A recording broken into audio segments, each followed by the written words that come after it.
Y a pas si longtemps on a dit au revoir à l'été et bonjour à l'automne, ce qui veut dire les sorties d'octobre. Bon, je vais pas vous mytho, on a plus de 25 animés à traiter. Bien évidemment, je vais pas tous vous les présenter en profondeur, mais toutes les sorties d'octobre sont dans cette vidéo. Bien évidemment, comme d'habitude, si la vidéo t'a plu, n'oublie pas de t'abonner et d'activer la cloche pour rester averti des prochaines sorties vidéo, à liker et à commenter, ça aide à développer la chaîne. Bref, sans plus tarder, c'est parti pour les sorties d'octobre 2023. Izutome Rakuro est ce qu'on appelle un chasseur de jeux de merde. Un joueur dont la principale occupation consiste à trouver et à terminer complètement les pires jeux vidéo qui existent. Après avoir achevé une bouse à la difficulté particulièrement élevée, Izutome se laisse tenter par Shangri-La Frontière, le VR MMO du moment, qui compte déjà près de 30 millions d'inscrits. Mais ce qu'il ignore, c'est que ce jeu recèle de nombreux secrets, et que même un expert comme lui, qui est déjà venu à bout des jeux les plus difficiles, pourrait bien se retrouver démuni face à ce qui l'attend. Sous son pseudonyme habituel Sonraku, Izutome entame une aventure qui promet d'être bien différente de ce qu'il a l'habitude. Shangri-La Frontière sortira le 1er octobre sur Crunchyroll, et je pense que vous l'avez beaucoup vu passer sur TikTok. La F4, aussi connue sous le nom de Formule 4, est une catégorie de compétition automobile dans laquelle des monoplaces s'affrontent à très haute vitesse sur différents circuits aux trajectoires uniques. Au sommet de ce type de compétition, les mondialement célèbres courses de Formule 1. Kuya Madoka, un photographe en pleine période creuse dans son activité, pose un jour le pied sur le circuit japonais Fuji Speedway, situé sur l'île Honshu, au pied du mont Fuji. Sa mission du jour est une première pour lui, couvrir le déroulement d'une course de F4. Mais tandis qu'il s'adonne à son travail, il est témoin de l'incroyable performance de Haruka Asaina, un pilote lycéen qui poursuit avec détermination son rêve d'un jour atteindre les plus hauts podiums. Son dévouement pour ce sport et sa grande ardeur ravivent la flamme dans le cœur de Kuya, qui jamais n'aurait cru revivre un jour de telles sensations. C'est décidé, le photographe va faire tout ce qui est en son pouvoir pour soutenir Haruka et sa petite équipe, Komaki Motor. Overtake sortira le 1er octobre sur Crunchyroll, et je vous avoue que celui-ci me hype vraiment bien. Charismatique, ingénieux, vif d'esprit, Ron Komonohashi est tout simplement le plus talentueux détective de sa génération. Ou plus exactement, il l'était, jusqu'à ce qu'il décide de disparaître complètement de la circulation. Totomaru Ishiki, lui aussi enquêteur, cherche à retrouver Ron afin d'obtenir son aide pour résoudre une affaire particulièrement complexe. Rapidement, il remonte la trace de sa cible, mais est confronté à un problème d'une toute autre envergure. L'ancienne légende de la police n'a aucune envie de reprendre du service. Rongé par un passé tumultueux, Ron Kamonohashi cache en réalité un terrible secret. Lorsqu'il fait face à un suspect, sa personnalité change du tout au tout pour devenir celle d'un dangereux manipulateur qui va pousser les coupables du crime à se suicider avant même de pouvoir être jugé. Toutefois, il existe une famille qui est parfaitement immunisée à son pouvoir et ses talents de détective. Pire encore, il semblerait que ses membres en sachent bien plus qu'il n'y paraît sur son nébuleux passé. Ron Kamonohashi sortira le 2 octobre sur Crunchyroll, et je vous avoue ça fait plusieurs mois que je l'attends, j'avais vu le trailer sur YouTube et en vrai ça a l'air d'être super cool.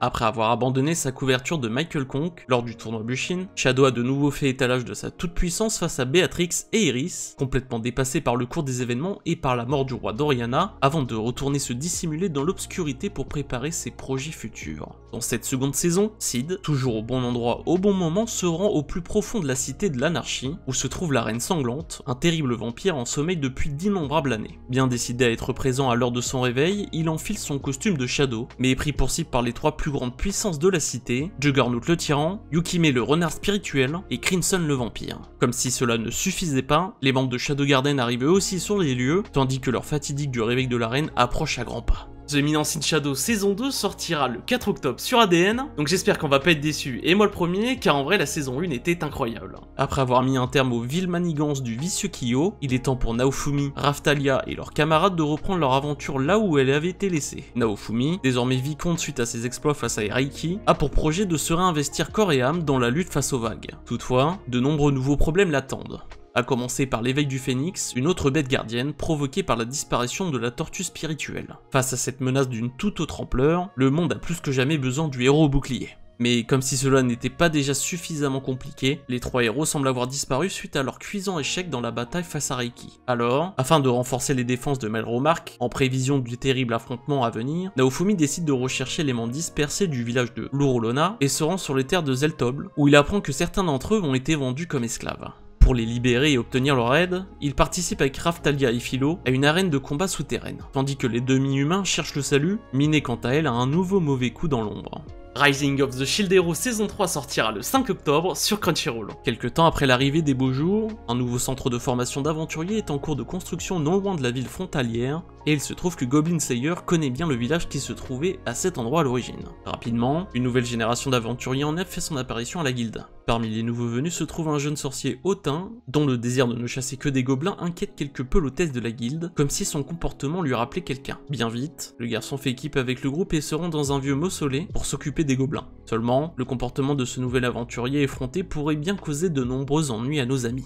Goblin Slayer saison 2 sortira le 6 octobre sur ADN, et il est vrai que la saison 2 me hype de fou furieux. Fuko Izumo est une jeune femme atteinte d'une terrible malédiction qui vient faire s'abattre une catastrophe sur tous ceux qui rentrent en contact avec sa peau. Plus la partie de son corps touchée est large, et plus la catastrophe provoquée est importante. Comprenant qu'elle ne pourra jamais vivre une belle idylle comme elle a l'habitude d'en voir dans ses mangas favoris, elle décide de se donner la mort, mais elle est interrompue par Andy, un zombie immortel qui cherche une solution pour mettre fin à ses jours. L'objectif d'Andy est simple, se servir de la malédiction de Fuko pour subir une catastrophe suffisamment puissante pour l'éliminer. Seulement, alors qu'ils viennent tout juste de faire connaissance, une mystérieuse organisation répondant au nom de l'Union fait elle aussi son apparition. Undead Unlock sortira le 6 octobre au prochain, et côté diffuseur on n'a pas trop d'informations, mais en général ça sera sûrement Crunchyroll ou ADN. Pendant plusieurs centaines d'années, l'humanité s'est développée et a prospéré grâce aux sorcières et leurs puissants pouvoirs magiques. Mais suite à la révolution industrielle et les nombreuses avancées scientifiques qui ont suivi, leur présence est peu à peu devenue inutile et leur capacité inexplicable crainte par la population. En réponse à cette situation, l'Empire de Rydia a lancé une impitoyable chasse aux sorcières dans le but de supprimer définitivement la magie. Parmi les victimes de cette purge, Chloé, une magicienne qui a dédié une partie de sa vie à élever et à former un jeune garçon nommé Adonis aux arcanes magiques. Dévasté par la disparition de celle qu'il aimait de tout son cœur, Adonis fait la promesse d'éliminer tous les humains jusqu'à ce que justice soit faite. Le cœur empli de haine, rien ne peut arrêter sa fureur noire. The Kingdom of Ruin sortira le 6 octobre prochain sur Crunchyroll, et c'est vrai que beaucoup de personnes l'ont déjà utilisé en tant que miniature, donc je pense que vous l'avez déjà vu un petit peu partout, mais en vrai l'anime a l'air d'être incroyable. Tout juste âgé de 17 ans, Mao Mao mène une vie bien compliquée. Formée depuis sa tendre enfance au métier d'apothicaire par un ancien du quartier des plaisirs, elle est enlevée et vendue comme servante dans les quartiers des femmes du palais impérial. Complètement entourée de hauts murs infranchissables, son nouvel environnement semble totalement coupé du monde extérieur. Pour survivre dans cette prison luxueuse, à l'intérieur de laquelle règne en maître complot et Kuba, la jeune femme fait de son mieux pour cacher ses talents et se fondre dans la masse. Toutefois, lorsque les princes nouveau-nés meurent, de façon suspecte les uns après les autres, son attirance envers les poisons reprend le dessus sur elle. Armée de ses simples connaissances, elle observe, enquête et trouve une solution qui lui vaut d'être repérée par Jinshi, un haut fonctionnaire de la cour qui décide de la promouvoir en tant que goûteuse personnelle de l'une des favorites de l'empereur. En plein cœur d'un véritable nid de serpent, le moindre faux pas peut lui être fatal.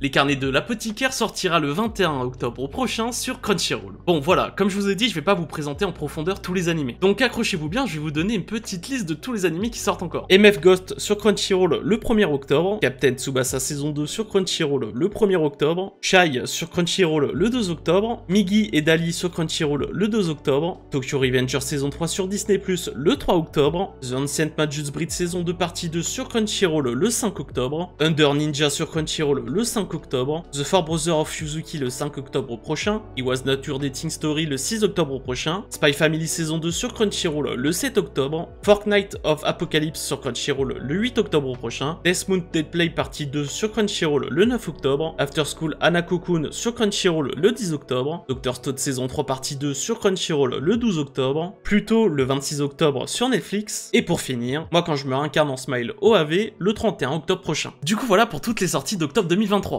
Je suis désolé s'il n'y a pas votre animé préféré dans les synopsis, mais au moins vous êtes au courant de leur sortie. Comme d'habitude, si la vidéo t'a plu, n'oublie pas de t'abonner, de liker et d'activer la cloche pour rester averti des prochaines sorties vidéo, et à commenter, ça aide à développer la chaîne. Je vous dis à vendredi prochain 16h, comme d'habitude, c'était Mathieu, ciao ciao.